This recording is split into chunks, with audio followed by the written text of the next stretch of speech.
Welcome back to the Plan Your Federal Retirement podcast. I'm your co-host, Micah Shalansky. And let's just say we live in some interesting times. And so we've gotten a lot of questions over the last series of weeks and months about how do we look at the things that are happening? What are action items that we need to do? How do you make sure that you're financially prepared and protected? So we thought we'd do a podcast just on this. And to make sure we're hitting all the spots, I wanted to bring in another great financial advisor. Now, just to be fair, I do have to say that because she is my older sister, but really she is pretty good at what she does. Jamie, welcome to the pod. Since you emphasized older, can I emphasize that you are my baby brother? Well, I was trying to beat you to the punch because you always introduce me that way. So I'm like, ooh, I get the lead this time. You know what's hilarious is when you meet Micah and I in person, I am 5'8", and how tall are you? 6'2"? 6'3". 6'3". Yeah. So before you come in the room, I'm like, hey, can I introduce you to my baby brother? And of course, that word baby always makes somebody think somebody short's coming in, and then this magnanimous man walks in, broad shoulders, 6'3", and I'm like, yep, trust me, he's still a baby.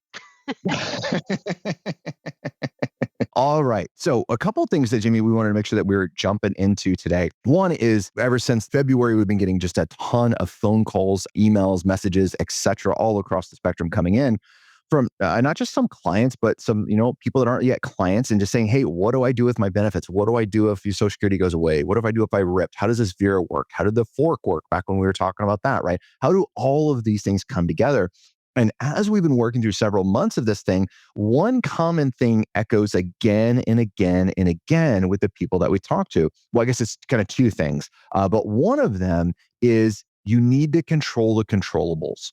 There's so many things that are outside of our control. What is Congress going to do? Who knows, right? I have some guesses, right? This is my one political joke, so I hope everyone listening laughs.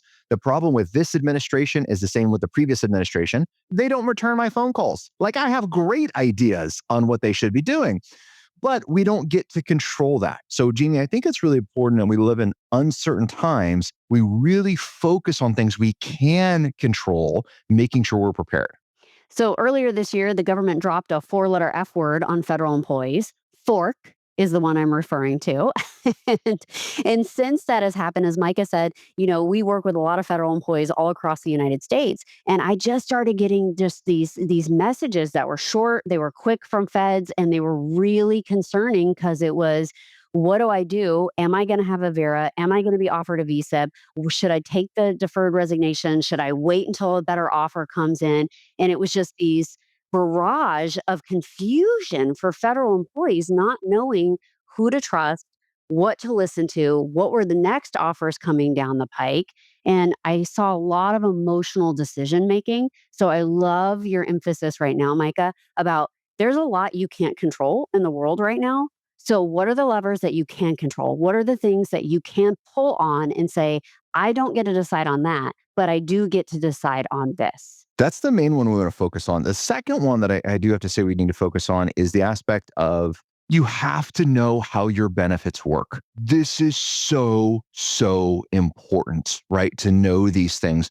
So many of the questions we have coming in is because we don't understand how our basic benefits work. Now, I understand, like, I'm going to get over my skis a little bit, right? But on the psychology side of this, what happens is logically we know something, then we get hit with this aspect, which is emotional. It kind of hijacks our brain. And now that logical side really isn't kind of functioning well in understanding our basics. Now, the challenge that we have with that, if we're in that emotional state, sometimes we don't always make the best decisions. So I love it when people reach out and we can start walking through this. So again, if you're in that emotional state, not trying to plug for business for us, but make sure you are talking to someone that understands how your benefits work. Because most of the time, these decisions, if you walk through them step by step, it becomes pretty clear what decisions you should make. But you can only get there if you really understand your benefits and how they work. And Micah, I think you had a similar experience, but I had a client last year. We were prepared to retire December 31st.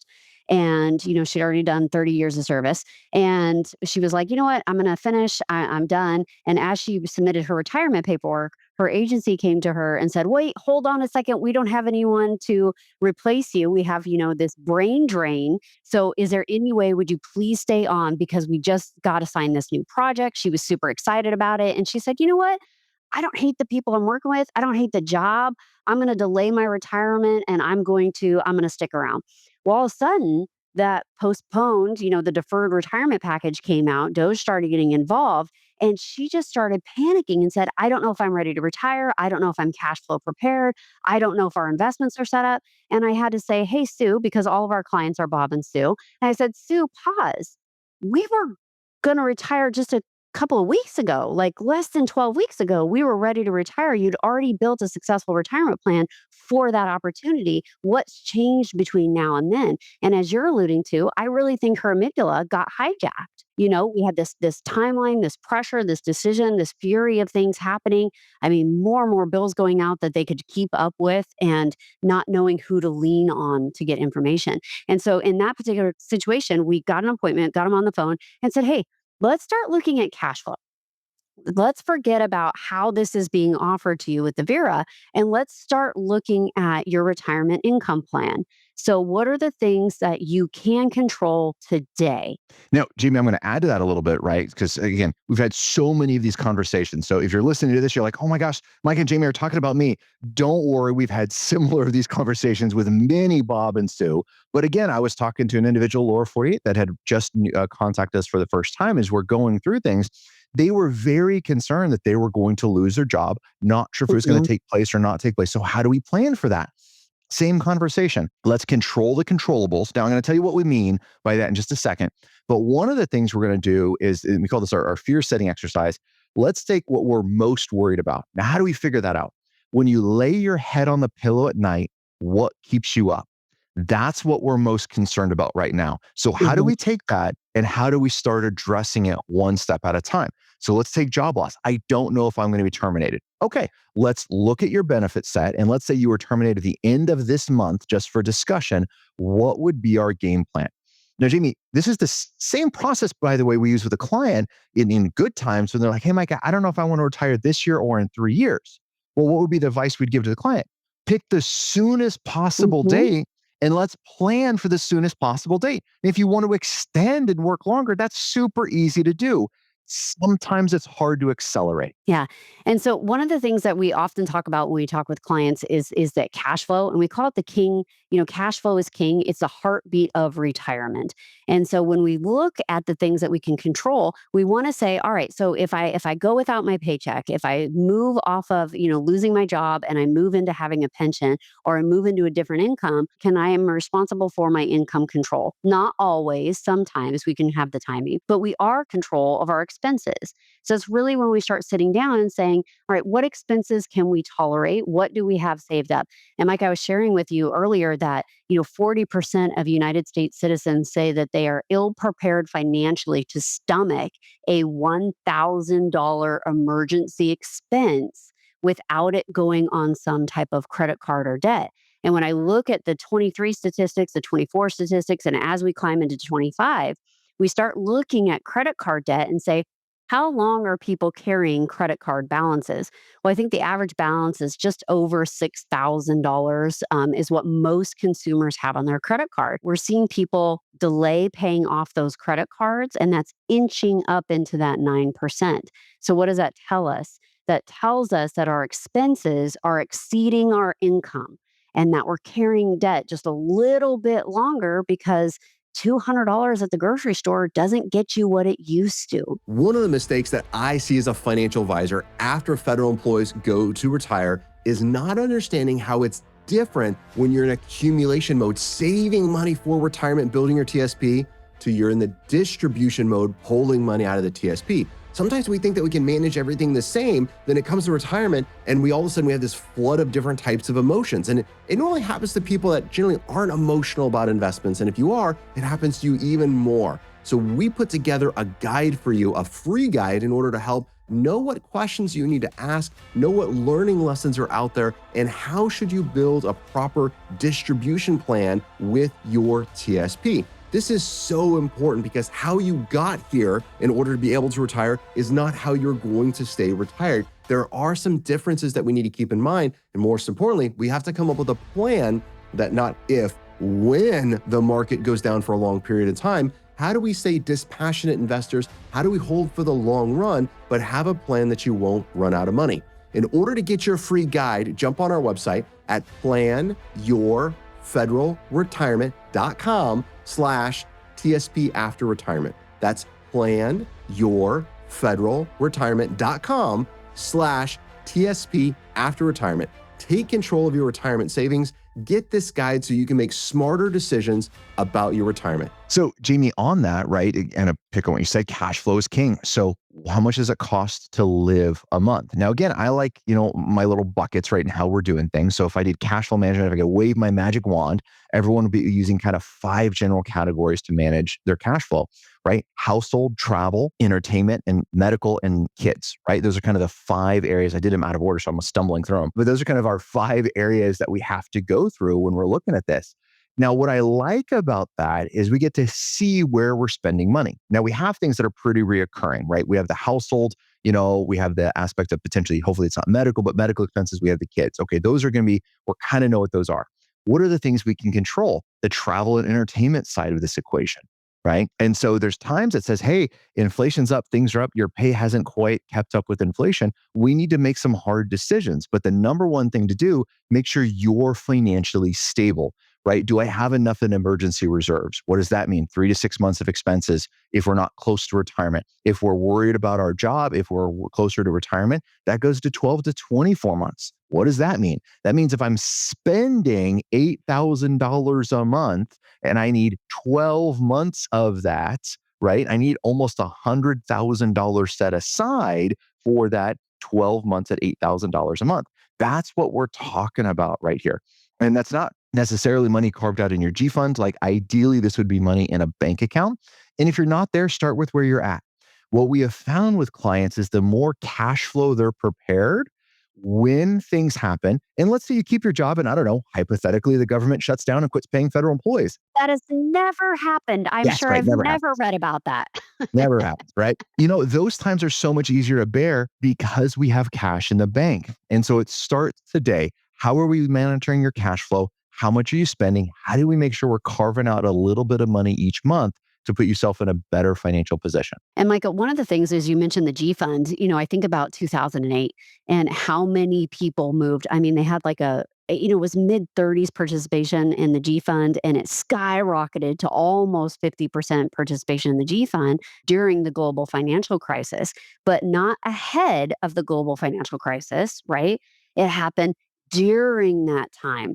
And I think a lot of that happened because you're so emotionally tied to your investments. And even right now, with all the Veras, I had a client come, Bob, and he said, I've been offered a VSIP, but I can't take it because my TSP is down, X amount of percentage.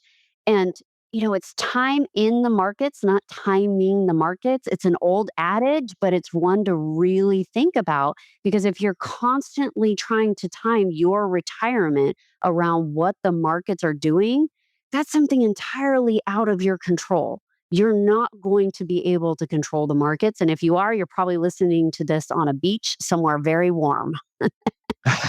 That's right. So these are things that we really got to think about, Jamie, as the long-term side of things, right? As the aspect of saying, what's our short-term plan? What's our medium-term plan? What's our long-term plan? So looking at your cash flow, what's your cash flow plan? What's your investment plan? Let's get into your financial basics as well, your federal benefits, right? Have you done everything you need to do to prepare for retirement? What are those from all the podcasts that we've done, right? Have you updated all of your beneficiaries? You got at least 4 out there, your last paycheck, your TSP, the FIGLI, Federal Employee Group Life Insurance, and your pension. Have you updated those? Do you have all of your SF50s? Have you requested a certified summary of federal service? Do you have an estimate as of your benefits on what they would be paid? Do you know what these things are that, God forbid, if you're cut loose from the government sooner than you intend, do you know what your benefits should be? Do we have a plan for that period in time? When we plan for it, as challenging as it is, it becomes so much easier to think about and to handle and to do because now it's not an unknown. And I really think it's that unknown that scares us. We don't know what's going to take place. So let's face that head on and let's get a plan for the unknown. So one of the articles that we wrote, and you did a video on it, Mike, and it's on our website, planyourfederalretirement.com, and it's called, Is Your FERS Go Bag Ready? And there we walk through, I think 4 or 5 different things that regardless of whether or not you're accepting a Vera or a VSIP, or if you're going to retire this year, or maybe you're hoping that it's, 5 or 10 years down the line, we're in a really volatile year for federal government employment. And so knowing what those belongings are inside of that FERS go bag is really helpful because if anything, you're like, you know what? I'm prepared. No matter what's coming down the line that I can't control, I've already taken these action steps and prepared myself for opportunities. All right, let's talk about another hard one, Jamie. As you're going through these times, is the aspect of when you're preparing for this, who do you listen to? And this is something I'm going to think about of saying, all right, where are you getting emotionally spun up on, right? If you're listening to stuff, you're getting emotionally spun up. You know what? Maybe that's not a place that we want to listen to get planning advice from, right? Because now we're not in our logical frame of mind. We're not kind of logically thinking through this. So you want to listen to people that have good information that you can understand, implementable, and just look for that warning sign. If you're getting emotionally spun up, even by listening to me, unfortunately, right? If you're getting emotionally spun up, you're probably not hearing the good stuff that's we're trying to get out there. So making sure you're listening to a medium that you can hear logically about what steps do you need to take in these times. And a lot of the emails and conversations I'm having with feds right now are, hey, my HR, everyone's talking about this. My coworker said that. They saw this on the news. They saw this on the media. And we're all somewhat, I think, aware that algorithms show us the news that they think we are going to respond to the Sure. most. Yeah. And we have some awareness of that. And it becomes really, really hard to discern what information is factual versus what is opinion being published that looks like fact on the internet. And so, one of the pieces of advice that I always tell clients is, and maybe it's not somebody's vlog or blog, maybe it's not even a news outlet, unfortunately, but you're going to opm.gov. You're getting it from the horse's mouth, if you will. You're going to plan your federal retirement. You're going to irs.gov. You're going to these trusted sites that have a reputation of putting out credible information that's hopefully dispassionate, that it's just whether you, as Micah said, whether you like what we have to say or not, this is what you should be thinking about and discerning for yourself. Yeah, absolutely. And then to kind of boil it all down to the next steps that you need to do, right? Taking action is the most important thing. Now, sometimes taking action is not taking action, which is going to sound really funny, right? Sometimes taking action is looking at where you're at. And maybe you're set up for this. You've reviewed the stuff. You have your cash flow set up. You have your investment plan set up. You're prepared for the worst case scenario. And you could say, you know what? I have this set up correctly. I'm not going to make any change. Sometimes that's harder than making a change because you feel like you need to do something. But if you're on a good path, things are working the way they're supposed to be working. Let's take market volatility for a second. Jamie, we joke about this a little bit, but I got two types of clients that are the most concerned when the market goes down. Number one, it's younger investors who really haven't seen this type of market. They haven't lived through it. Exactly. They know it's happened, but they're like, Mike, it's different this time. All right. Then My everyone, money. because it's my money. That's correct. Right. So that's the first type. The second type is the ones that have been through this a lot, but never as a retiree. So those that are just retired, I'm going to say within about 18 months of retirement, about 12 months before, about 18 months after, in that retirement window, all of a sudden we become a little bit more emotional. We're like, holy crap, this is all the money that I have. I don't want to go back to work. And now again, that amygdala gets hijacked. We start making these emotional decisions. My clients that are the most fine with markets dropping 30% are the ones that have been retired for 20 years. They're like, my guess is old hat. You told us this would happen. Markets move up and down. Yep, we got our cash plan. We got our income plan. We got our growth plan. And it's not that they have more knowledge about what's happening Or more money. or more money. It's not about that either. No, not at all. It's just more wisdom, right? They have these experiences of going through firsthand that says, you know what? The White House changes, Congress changes, markets are volatile, moving up and down. And if we keep working a good plan, good things come at the end of it. So it's really important to keep that in perspective. And I think that's where going and making sure you understand that you're working with somebody, a financial advisor that understands your benefits and can draw you out a retirement income timeline, because that's a significant part of what's missing for most retirees is understanding if this, then that. So Sure. there are different retirement income sources. You have, as a federal employee, you're going to have your pension, hopefully, if you retire from federal service, and then you're going to have your TSP. So it's the money you put in plus the money your agency's been putting in over time. You're going to have potentially Social Security because most of our listeners are from the FERS system. So you're going to have your Social Security benefits, and then you're also going to have any private investments or savings that you have done. But you have to know when I look at those four sources, they're different levers that I'm pulling at different times. I'm not pulling one of those levers, absolutely draining it, and then slamming it back up to zero. Instead, I might pull on it a little and then back off of it somewhat as well. And we do this a lot when we talk about the first special supplement. And so, if you're eligible for the first special supplement, it's going to stop when you hit age 62. Well, does that mean you should start your Social Security at 62? Maybe, maybe not. For most of the people we talk with, it doesn't make sense to start Social Security at age 62. That's not blanket advice. You have to look at your individual situation and say, how am I prepared to move into a period of retirement? And what are my different income sources? Because instead of going, when you're working as a federal employee, you got 20, 30 years under your belt, you've been getting a paycheck every 2 weeks, right? So you know when the income is going to hit your bank account. When you move to becoming a retiree, your pension check comes one time a month. And so it might not be enough to cover your regular expenses for how you want to live retirement. So we're also going to be pulling on these different levers. It might be starting Social Security, you might be taking money out of the TSP, it might be your private investments. We're going to have all of these different sources of funds, and you need to know how you're going to strategically set those up.